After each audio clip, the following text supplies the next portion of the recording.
यह अरण झुरमुट जो काटे अपनी राह बना लें। कृतदास यह नहीं किसी का जो चाहे अपना ले। जीवन उनका नहीं युधिष्ठिर जो इससे डरते हैं। यह उनका चरण रूप जो निर्भर होकर चलते हैं। प्रिय विद्यार्थियों, हम लोगों को अगला जो 1.3 चैप्टर पढ़ना है, वो 1.3 चैप्टर्स में हमें कुछ बातें जानना बेहद जरूरी है ताकि इस क्वेश्चन को सॉल्व कर पाए। और उस क्वेश्चन को सॉल्व करने के लिए ये जरूरी होता है कि उसके जो कॉन्सेप्ट हैं वो कहाँ हैं और हम प्रूव कैसे करें। और ये एग्जाम के पॉइंट ऑफ व्यू से बहुत ही अच्छा चैप्टर है जो एक नंबर निश्चित रूप से कुछ ना कुछ नंबर ये देकर जाता है, जिसमें हम लोग चैप्टर्स में क्या है कि हमें प्रूव करना होगा कि ये परमेय है कि अपरमेय संख्याएं होती हैं, रेशनल और इरेशनल, है ना। तो वहां पर हमारा एक प्रमेय है कि हम एक चीज तो पहले जान ले कि एक नंबर्स जो है टू नंबर्स की आवश्यकता होगी। एक होता है प्राइम नंबर, है ना।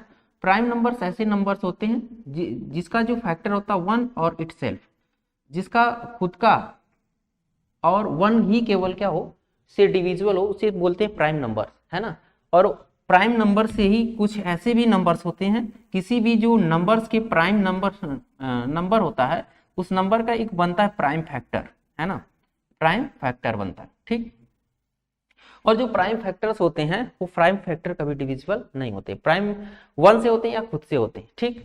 और दूसरी बात ये होती है, होता है कंपोजिट नंबर, और कंपोजिट नंबर जो होता है वो डिविजिबल होता है। कंपोजिट नंबर जो होते हैं, कंपोजिट नंबर को मान लिया जाता है वो डिविजिबल होते हैं, ठीक। तो कंपोजिट नंबर डिविजिबल अगर होते हैं तो कंपोजिट नंबर के डिविजिबल होने से, ठीक, आइए समझते हैं कि डिविजिबल का मतलब ये जैसे 4 है, 6 है और 12 है, ये कंपोजिट नंबर है क्योंकि ये 4, 6, 12 ये सब सारे नंबर्स क्या हैं, डिविजिबल, है ना, किसी अन्य नंबर से। अगर ये डिविजिबल है तो मैंने ये बातें क्यों बताया, क्योंकि हम यहाँ एक चीज प्रमेय पढ़ने जा रहे हैं। Let p be a prime number if p divided a square then p divided a where a is a positive integer, है ना। कि यदि p एक अभाज्य संख्या है ना, और p a स्क्वायर को विभाजित करता है तो p a को भी विभाजित करेगा जहां एक धनात्मक पूर्णांक है। इसके कहने का मतलब ये है कि मान लीजिए दो एक अभाज्य संख्या है और ये a स्क्वायर का मतलब ये कोई संख्या हम लोग ले लें 16, है ना, 16 है ना, 4 का स्क्वायर है तो ये 2 से डिवाइड है तो 16 को हम लोग लिख सकते 4 इंटू 4, है ना। तो 4 जो है ये ए स्क्वायर की वैल्यू था और ये ए की वैल्यू, तो ए जो वैल्यू मिला वो 2 से क्या है, डिविजिबल, 2 टाइम्स, है। तो ये हमें याद रखना होगा, कभी भी जो फैक्टर्स होते हैं इसका मतलब ये है कि p a स्क्वायर को विभाजित करता है तो p a को विभाजित करेगा। इसका मतलब p a को विभाजित करेगा का मतलब ये है कि ये कौन सा नंबर है, ये प्राइम फैक्टर नहीं होगा, ये ए जो संख्या होगा वो कंपोजिट नंबर होगा। कैसा नंबर होगा, कंपोजिट नंबर नहीं होगा और ये कभी प्राइम फैक्टर भी नहीं बनेगा, प्राइम फैक्टर नहीं बनेगा। ये क्वेश्चन में हमें मदद करेगा। ये ए जो होगा वो कंपोजिट नंबर होगा और प्राइम फैक्टर नहीं बनेगा, ठीक। ये बात समझ में आई होगी। अब आगे देखते हैं, हम क्वेश्चंस पे चलते हैं। तो आइए इस बात को हम लोग समझेंगे, सारी बातें जो मैंने अभी बताया वो कहां पर यूज होगा। दरअसल हम लोगों को थ्योरम क्या पढ़ना, हमको रेशनल और इरेशनल प्रूव करना है कि कौन सा नंबर रेशनल है और इरेशनल है, उसमें हम इस बात का हम लोग प्रयोग करेंगे। जैसे क्वेश्चन थ्योरम दे रखा √2 एक अपरिमेय संख्या अर्थात √2 इज इरेशनल नंबर। ये थ्योरम कहां तक सही है, कहां क्या है, इसमें हम लोग बात करते हैं। तो आइए शुरुआत करते हैं √2 को। देखिए अगर हम इसको सॉल्व करेंगे तो हम लोग प्रूव करते समय क्या करेंगे, इसको सबसे पहले इज्यूम करेंगे। लेट अस एज्यूम, हम लोग मान लें, इसको मान लें, क्या मान लें, let us assume to contrary to the contrary एक विरोधाभास कथन हम मानने जा रहे हैं दैट ऐसा एक कथन मान लें √2 इज रेशनल, हम इसको रेशनल मान लेते हैं। तो रेशनल का कंडीशन इसको कंप्लीट करना पड़ेगा। अगर हम लोग इसको रेशनल मानेंगे तो हमें ये जो वैल्यू है वो रेशनल का कंडीशन क्या करना है, इसको कंप्लीट करना होगा। तो रेशनल का कंडीशन अगर कंप्लीट करेगा तो सो वी कैन फाइंड, हम पा सकते हैं, we can find integer r and s, integer मान लेते हैं, integer r and s not equal to 0 such that, हम इसको मान लें कि ये कैसा है, सच दैट कोई भी जो इरेशनल रेशनल बनता है तो हम उसको क्या फ्रैक्शनल रूप में लिख सकते हैं, अर्थात √2 इज इक्वल टू मान लेंगे हम लोग क्या हो जाएगा R/S हो जाएगा। ठीक है, तो और हम यहाँ मान लेते हैं सपोज ऐसा भी R/S लिखने में हम लोग ये मान लेते हैं कभी भी जो फ्रैक्शनल पार्ट होता है, फ्रैक्शन पार्ट में वो जो ऊपर न्यूमरेटर एंड डिनोमिनेटर जो लिखे होते हैं R और S have a common factor other than 1, have a common factor other than 1, मतलब एक को छोड़ करके और कोई कॉमन फैक्टर इसमें नहीं है R और S में, ऐसा हम लोग मान लेंगे। Then we divided by the common factor, then अब हम लोग मानेंगे then we divide by the common factor to get क्या पाने के लिए, √2 is equal to a by b, है ना, √2 is equal to a by b. ठीक, where a and b are coprime, where a and b are coprime, so इसलिए हम लोग इसको लिख सकते हैं b√2 is equal to a, है ना, squaring on both side, squaring कर दें, स्क्वायरिंग हम लोग अगर स्क्वायरिंग करेंगे तो ये मिल जाएगा 2b² equal to a², 2b² equal to a², तो हम लोग लिख सकते हैं देयरफॉर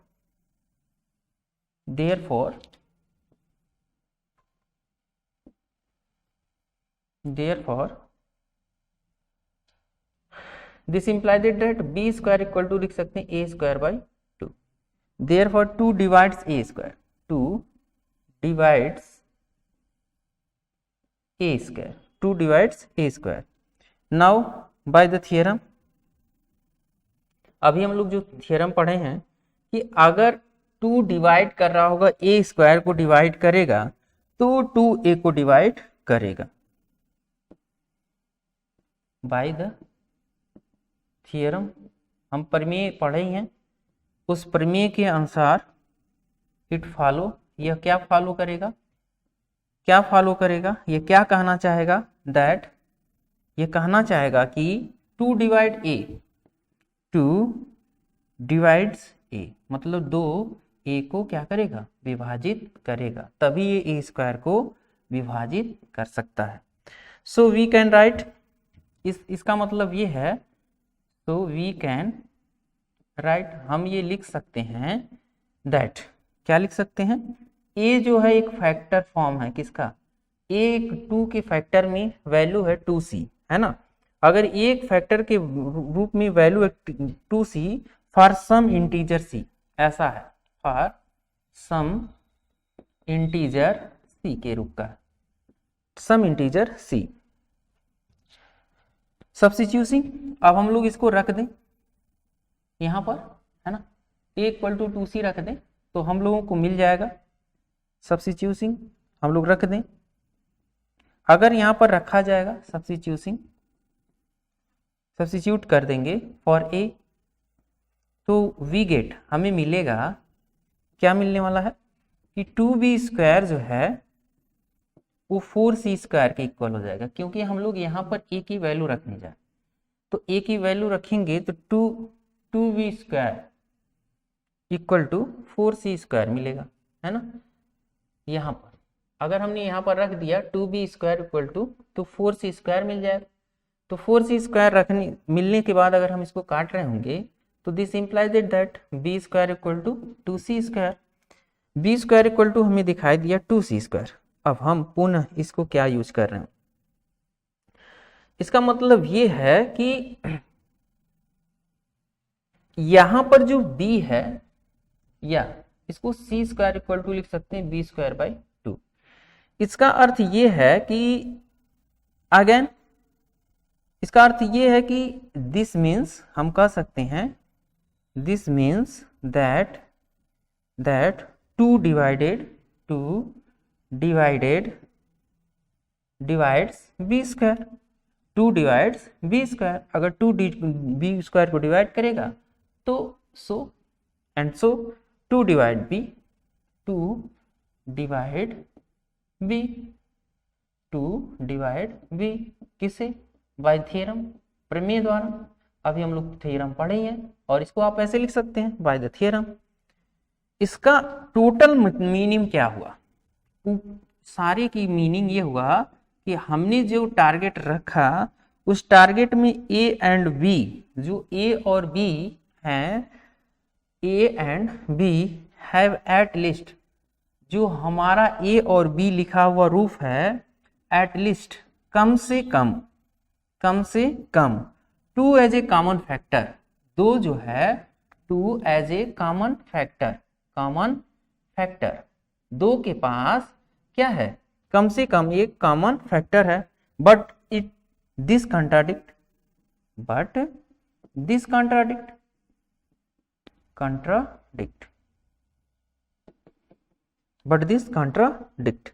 ये क्या है? ये हमारा विरोधाभास है। द फैक्ट जो हमने माना है, कंट्राडिक्ट द फैक्ट, ये हमारे कथन को क्या करता है? विरोधाभास करते हैं। दैट ए, हम ये जानते हैं कि a एंड b जो वैल्यू लिखी गई हैं have no common factor other than 1, have no common factor other than 1, no common factor other than 1, एक की अपेक्षा कोई भी कॉमन फैक्टर नहीं है। दिस कॉन्ट्राडिक्शन हैज अराइजन, ऐसा क्यों हुआ? दिस कॉन्ट्राडिक्शन, ये हमारा जो विरोधाभास उत्पन्न हुआ, ऐसा क्यों हुआ? तो दिस कॉन्ट्राडिक्शन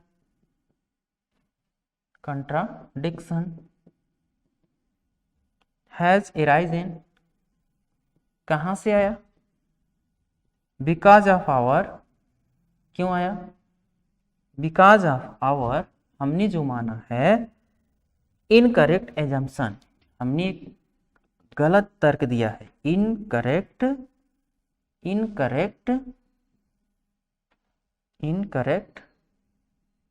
एजम्पशन, हमारा जो कथन है वो गलत है माना हुआ। दैट क्या गलत है? √2 इज रेशनल, √2 क्या है? रेशनल नंबर है। तो हम लोग कह सकते हैं सो वी कंक्लूड दैट √2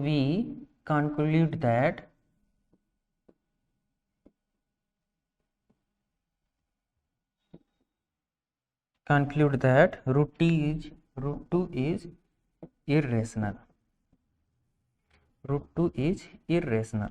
ठीक है, हम लोग प्रूव कर देंगे इस तरह से कि √2 क्या है? इरेशनल। ऐसे क्वेश्चंस को जब भी कभी सॉल्व करें तो इसका एक कॉन्सेप्ट होता है। कोई भी इरेशनल रेशनल की बात करेगा तो इसका बस हमारा ये कॉन्सेप्ट ध्यान रखना है। कौन सा कॉन्सेप्ट ध्यान रखना है? कि सबसे पहले उस दिए गए वैल्यू को हम लोग a/b के एक समतुल्य समझेंगे, है ना, a/b के इक्वल लेंगे। √2 is equal to a/b, a और b आर को प्राइम, मतलब इसमें कोई भी कॉमन फैक्टर दिखने वाला नहीं है, ओनली 1। इसके बाद हम लोग स्क्वायरिंग करके दोनों वैल्यूज को में a²/2 लिखेंगे, और 2 से अगर ये √2 की जगह √3 है तो √3/a² होगा, तो देयरफॉर 3 डिवाइड a² होगा, है ना। जैसे अगर a² दे रखा है, a² डिवाइडेड बाय 3², और इसके पहले हमने पढ़ा है कि कोई भी संख्या अगर वर्ग के रूप में किसी संख्या से डिवाइड हो रही है, कट रही है, तो वह संख्या उस संख्या से कटती है। तो अगर ए स्क्वायर 2 डिवाइड ए स्क्वायर, तो ए भी डिवाइड होगा किससे, 2 से होगा। और ए अगर डिवाइड है तो इसका मतलब उसमें टू मल्टीपल फैक्टर में है।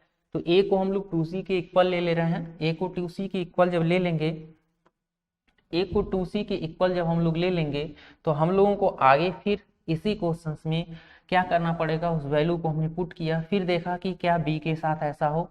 तो हमने बी स्क्वायर बाई 2 लिया, और बी स्क्वायर डिवाइड हो रहा है मान लिया जाए 2 से, इसका मतलब सी की वैल्यू तब आएगी जब बी स्क्वायर डिवाइड होगा किससे, 2 से। तो इसका मतलब ये है कि बी भी डिविजिबल है किससे, 2 से डिविजिबल है। अगर बी 2 से डिविजिबल है तब हम लोग कह सकते हैं ए और बी जो हुए दोनों को 2 से डिविजिबल हमने बता दिया। अगर √3 होगा तो 3 से डिविजिबल, √5 होगा तो 5 से डिविजिबल, ऐसा बता दिया। तो at least 2 as a common factor, मतलब हम लोग मान लेंगे कि उसमें कॉमन फैक्टर है 2 का। लेकिन ये कॉन्ट्राडिक्ट कर गया, क्यों? क्योंकि हमने हम ये जानते हैं a and b have no common factor other than 1। एक के छोड़ करके ए और बी के पास कोई भी कॉमन फैक्टर नहीं है। तो अगर कोई भी कॉमन फैक्टर नहीं है तो this contradiction arisen because of our incorrect assumption, हमारी जो गलत धारणा है, जो हमारी गलत धारणा है उसी के नाते यह आया है। ठीक, तो incorrect assumption that √2 is rational, इसका मतलब ये है कि हमने जो माना है कि √2 इरेशनल है, ये गलत है। तो हम सो वी कंक्लूड, हमें ये मानना होगा that √2 is irrational, that √2 is irrational. आइए अगले क्वेश्चन की तरफ चलते हैं। इसमें √3 कहा, तो जो पीछे का क्वेश्चन हमने किया, √2 की जगह 3 रखेंगे, डिविजिबल बाई 3 करेंगे, है ना। जब डिविजिबल बाई 3 करेंगे तो सारी चीजें यहाँ पर हम लोग चेंज कर लेंगे। कैसे चेंज कर लेंगे, देखिए यहाँ जब √3 को ऐसा करना होगा तो करते समय हम लोग यहाँ पर थोड़ी थोड़ी चेंजिंग, सारी चीजें वही रहेंगी। √3 को R/S हम लोग कंज्यूम करेंगे, √3 यहाँ ले लेंगे। √3 जब लेंगे तो यहाँ भी √3 आएगा, है ना। √3 जब लेंगे तो यहाँ पर भी क्या है, √3 आएगा। और √3 लेने से यहाँ पर भी 3 आएगा, यहाँ 3 आएगा, यहाँ 3 हो जाएगा। तो यहाँ 3 हम लोग ले लेंगे, लिखेंगे therefore 3 divide by A square by the theorem if follow that 3 divide A, theorem के अनुसार जो फॉलो होगा कि 3 जो है डिवाइड करेगा किसको, ए को डिवाइड करेगा। तो so we can write a equal to 3c लिखेंगे। सो फॉर सम इंटीजर्स, यहाँ 3 से डिवाइड हो रहा है। एक चीज और देखेंगे, हाँ 3 से डिवाइड हो रहा है तो a इक्वल टू 3c रखेंगे। तो 3c रखने के बाद हम लोगों को यहाँ पर जो स्क्वायरिंग करने पर 3c पुट करेंगे तो हमें मिल जाएगा यहाँ पर 9c स्क्वायर, और यहाँ पर 3b स्क्वायर होगा। 3 से कैंसिल आउट हो जाएगा, 3c स्क्वायर हो जाएगा, तो c स्क्वायर की वैल्यू आ जाएगी b स्क्वायर बाई 3। तो हम दिस मीन्स लिख सकते हैं that 3 divides b square, and so 3 जो डिवाइड करेगा किसको भी करेगा, b को भी कर लेगा। अगर 3 b को डिवाइड कर लेगा तो a and b also divisible by at least a and b have at least 3 common factor, है ना। a और b के पास एक 3 का क्या है, कॉमन फैक्टर है। But this contradiction the fact that a and b have, मतलब ये कॉन्ट्राडिक्शन, एक विरोधाभास दिखा रहा है कि a and b have no common factor other than 1, ऐसा हमने पीछे ही मान लिया था। तो अगर कॉमन फैक्टर नहीं है तो हम लोग क्या करेंगे, यहाँ पर this contradiction has arisen that because of, ऐसा क्यों आया, because of our incorrect statement, हमने एजम्पशन जो किया था वो गलत है। दैट √3 इज रेशनल नंबर, इसका मतलब so we conclude that √3 is क्या, इनरेशनल। हम यहाँ मान सकते हैं कि √3 क्या है, इरेशनल नंबर्स है।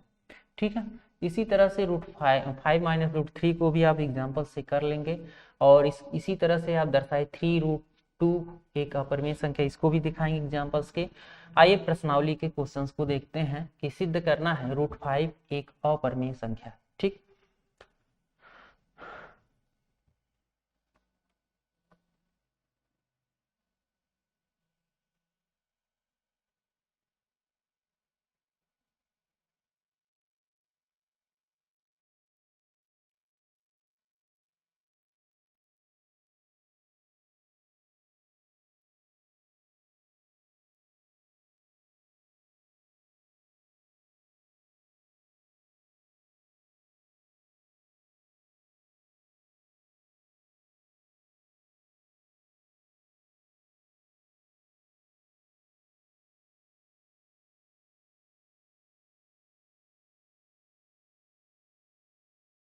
इस क्वेश्चन को सॉल्व करने के लिए हम लोग क्या यूज करेंगे, देखिए सबसे पहला काम हम लोग ये करें कि दिए गए क्वेश्चंस में √5 को हम लोग क्या बने a बाई बी के इक्वल ले लें।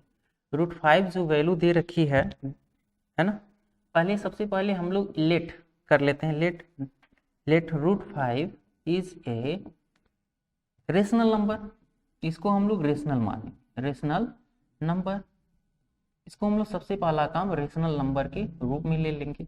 रेशनल नंबर देयरफॉर, इस प्रकार देयरफॉर इस प्रकार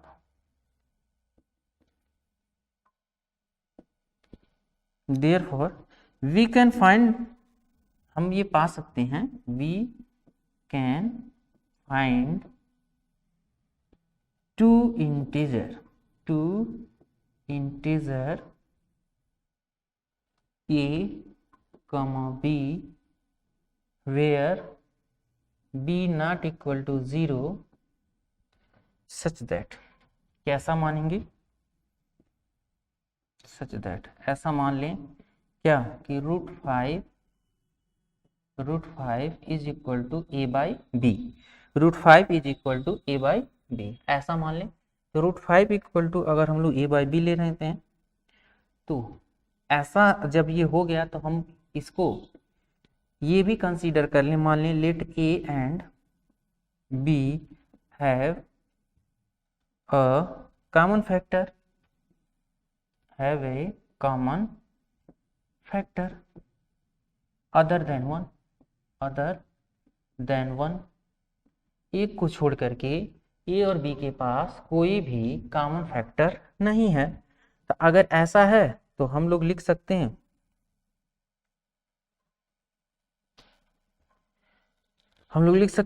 a and b are coprime, a and b are coprime, a and b are को prime.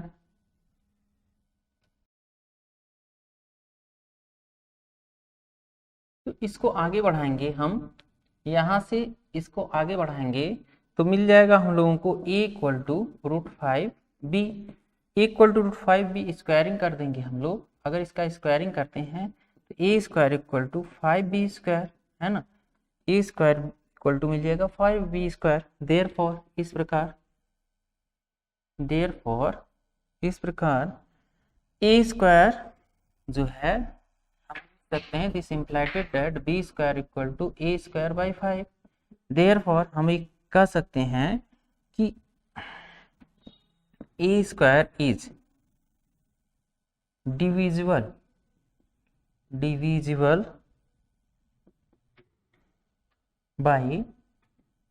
by 5 and a is also divisible by 5। तो bye the theorem, अभी इसी के पहले हम लोग प्रमेय पढ़े हैं, बाय द थियरम, इसके पहले हम लोग प्रमेय पढ़ चुके हैं। तो लेट हम लोग मान लें यहाँ पर लेट a इक्वल टू 5 के where k is an integer, हम लोग मान लें where k is an integer, where k is an integer. तो 5k अगर हम लोग यहाँ पुटअप कर रहे होंगे तो 5k का square equal to 5b square, solve करेंगे तो 5k square equal to b square, this implied that k square equal to b square by 5, k square equal to b square by 5। ठीक, तो फिर लिख सकते हैं दिस मीन्स दैट, इसका मतलब ये है, दिस मीन्स दैट, इसका मतलब ये है b square divisible by 5, b square is divisible by 5। ये बात बार बार आ रही है, इसको समझ लीजिए, b square a square divisible by 5, ऐसा क्यों? देखिए k एक इंटीजर है, k क्या है, इंटीजर है। तो इंटीजर तभी बनेगा, पूर्णांक तभी मिलेगा जब ये क्या हो, जो डिविजिबल 5 जो है वो क्या बन जाए, बी स्क्वायर डिविजिबल हो जाए किससे, 5 से, और इसका स्क्वायर रूट हम लोग निकाल सकें, है ना। और स्क्वायर रूट निकालने का मतलब है कि आल्सो हम लोग कर सकते हैं, also be is divisible by 5, also be is divisible by 5।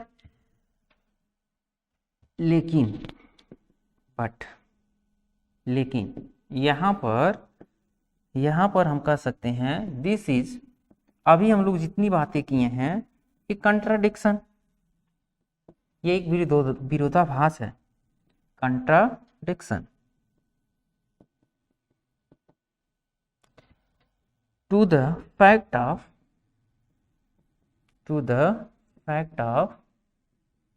A and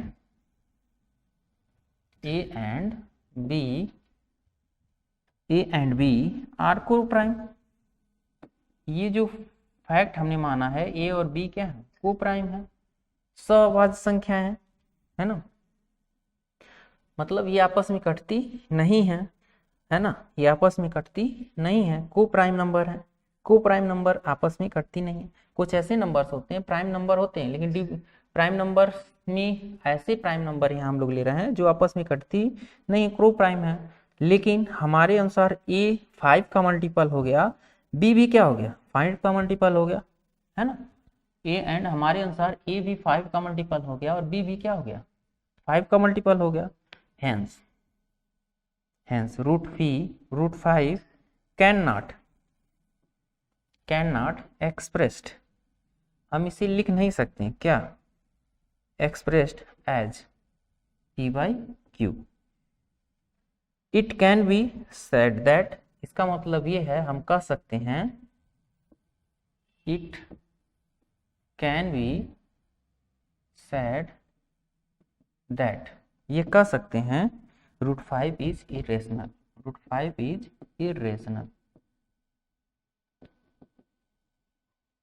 हम ये कह सकते हैं root 5 is irrational, root 5 जो है अपरिमेय संख्या है।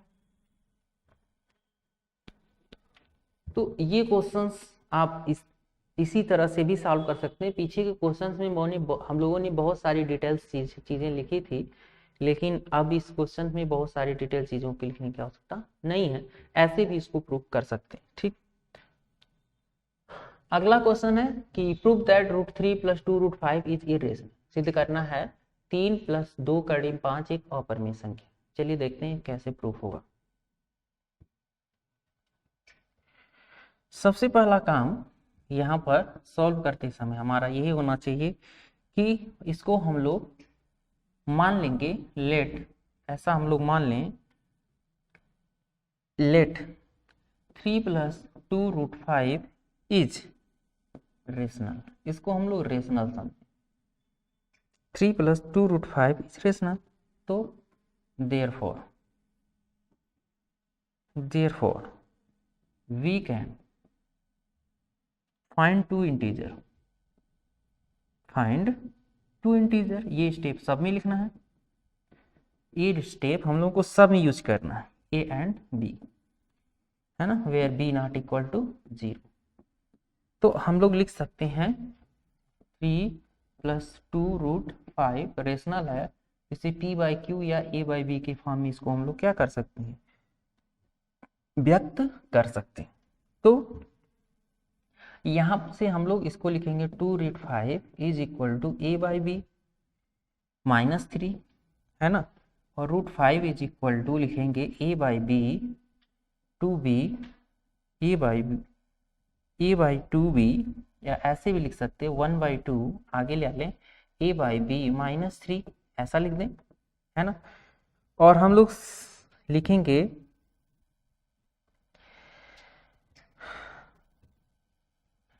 यहाँ लिखेंगे 1/2 जो है 1/2 a बाई बी माइनस 3 जो वैल्यू है have a and b integer हैं, इसमें a और b इंटीजर उपस्थित हैं, then its will be rational. ये जो वैल्यू होगी वो क्या होगी, रेशनल वैल्यू होगी। एंड ये इक्वल है किसके, किसके इक्वल है, देयरफॉर ये इसकी इक्वल है √5 के, √5 के इक्वल है। इज रेशनल, इसके अनुसार √5 रेशनल नंबर ही रेशनल नंबर की इक्वल होगा, इसका मतलब √5 इज रेशनल। जब हम लोग इसको क्या करेंगे, a/b -3 को में a और b इंटीजर्स लेंगे तो ये एक रेशनल नंबर टोटल वैल्यू बनेगी। ये टोटल वैल्यू एक रेशनल नंबर बन रही है। अगर ये रेशनल नंबर बन रही है तो ये रेशनल नंबर इसको भी रेशनल नंबर मानना पड़ेगा। लेकिन दिस कॉन्ट्राडिक्ट, ये क्या है, एक विरोधाभास है, एक विरोधाभासी तर्क है, कॉन्ट्राडिक्ट। ये एक विरोधाभासी तर्क है। दैट, ये कैसा तर्क है, एक विरोधाभासी तर्क है। द फैक्ट, कौन सा fact, that √5 is contradict the fact that √5 is irrational, √5 is irrational, ये irrational होता है, irrational, contradict, irrational। तो हम लोग लिखेंगे hence our assumption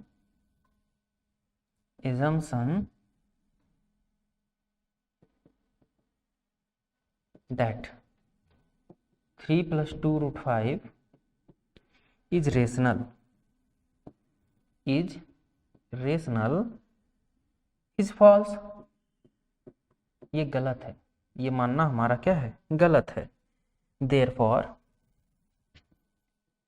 therefore हम कह सकते हैं कि 3 + 2 √5 is irrational। तो इस क्वेश्चंस को आप इस तरह से प्रूव कर सकते हैं। ऐसे भी अन्य भी क्वेश्चंस होंगे, उसको हम लोग a/b की इक्वल करेंगे। हम लोग उसमें क्या करेंगे, साइड चेंज कर लेंगे, है ना। और उसके बाद हमें मिलेगा, क्या मिलेगा कि ये रूट वैल्यू की इक्वल होगा। रूट वैल्यू हमेशा, जो रेशनल वैल्यू रूट वैल्यू की इक्वल जब होगी तो उसको भी रेशनल बनना पड़ेगा। लेकिन रेशनल वो नहीं बनेगा, वो कॉन्ट्राडिक्ट कर जाएगा कौन से फैक्ट को, कि ये इरेशनल नंबर्स है। तो हम लोग तुरंत कहेंगे hence our assumption that √3 + 2 √5 is rational. तो हमारा एक फैक्ट है 3 + 2 √5 इज इरेशनल, है ना। हमारा जो पुराना तर्क है वो सही है और हमने जो एजम्पशन दिया वो क्या है, गलत है। ठीक, आगे देखते हैं। थर्ड क्वेश्चन में कह रहा है सिद्ध कीजिए कि निम्न की संख्याएं अपरिमेय है ना। Prove that the following are irrationals. इसमें देखते हैं क्वेश्चंस को कैसे सॉल्व करें। फर्स्ट क्वेश्चंस पर आते हैं।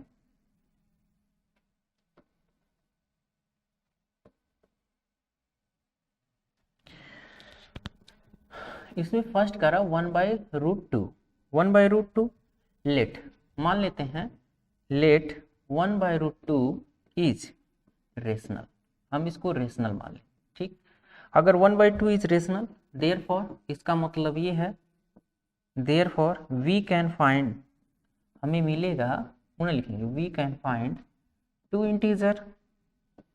कौन से integer, a and b, 2 integers ले लेते हैं, ए एंड बी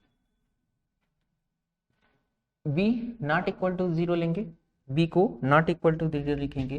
तो 1/2 is equal to 1/√2 is equal to a/b, √2 is equal to b/a होगा। तो यहाँ पर तो हम लोग जानते हैं कि b/a, यहाँ जो वैल्यू है b/a इज रेशनल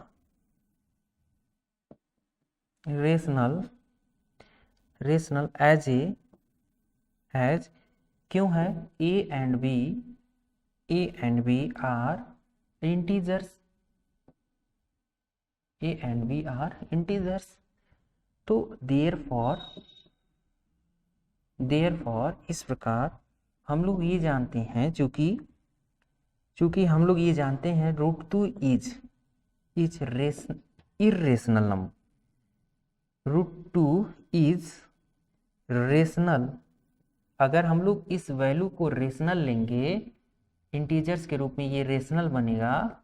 तो अगर ये रेशनल है तो √2 भी रेशनल बनना पड़ेगा। वही चीज लिखा गया है कि √2 इज रेशनल, विच इसका मतलब contradict.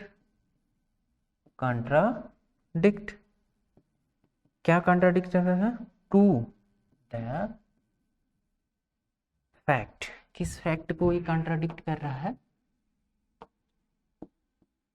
To the fact that, किस कॉन्ट्राडिक्ट को?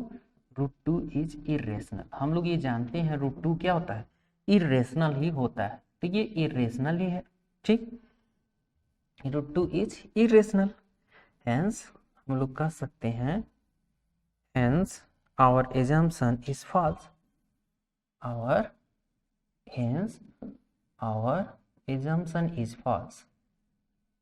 assumption is false, हमारा जो तर्क है वो गलत है। एंड कह सकते हैं हम लोग 1/√2 इज irrational। 1/√2 इज irrational, है ना।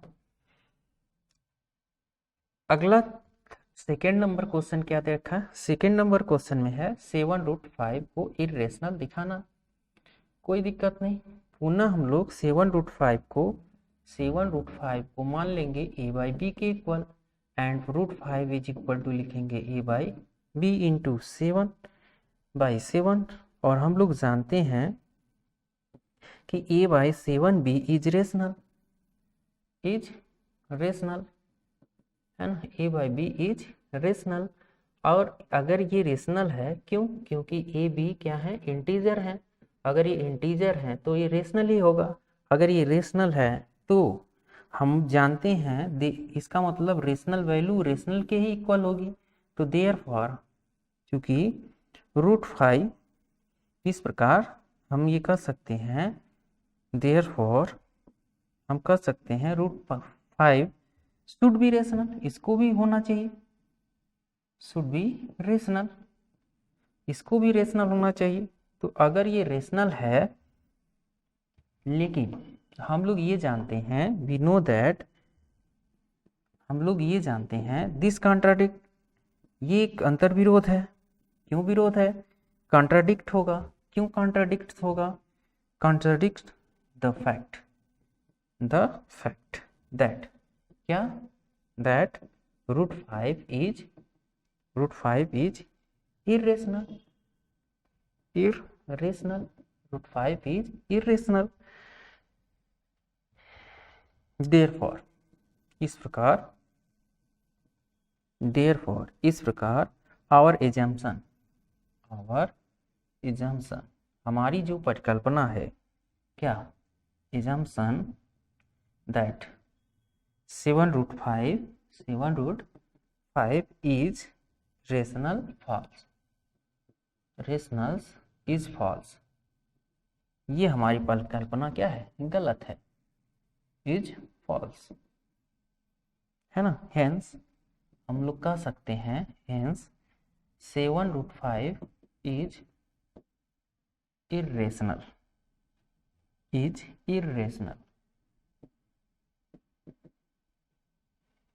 और इसका लास्ट क्वेश्चन है, क्या दे रखा है? 6 + √2। थर्ड क्वेश्चन दे रखा है 6 + √2। 6 + √2 को मानना है कि irrational. Let 6 + √2 is be rational number. Rational इसको ले लें तो रेशनल होगा। तो हम लोग लिखेंगे 6 + √2 equal to a/b, where a and b are integers, b not equal to 0। तो √2 इक्वल टू a/b - 6, है ना। तो where a/b - 6 is rational and this is contradicts. ये रेशनल होगा अगर, तो रेशनल वैल्यू का मतलब इसको भी रेशनल बनाएगा। और ये कॉन्ट्राडिक्ट कर जाएगा, लेकिन हम लोग जानते हैं √2 इज नॉट रेशनल नंबर। सो हम लोग कह सकते हैं कि 6 + √2 is a irrational number, irrational है ना। तो आपको ये भी क्वेश्चन समझ में आया होगा। आगे हमारा अगला चैप्टर होगा, उसको समझेंगे हम लोग। और इससे चैप्टर के जो भी क्वेश्चंस हैं अगर ना समझ में आए तो आप कमेंट बताइए, आपको हम अच्छी तरीके से समझाने का प्रयास करेंगे। धन्यवाद।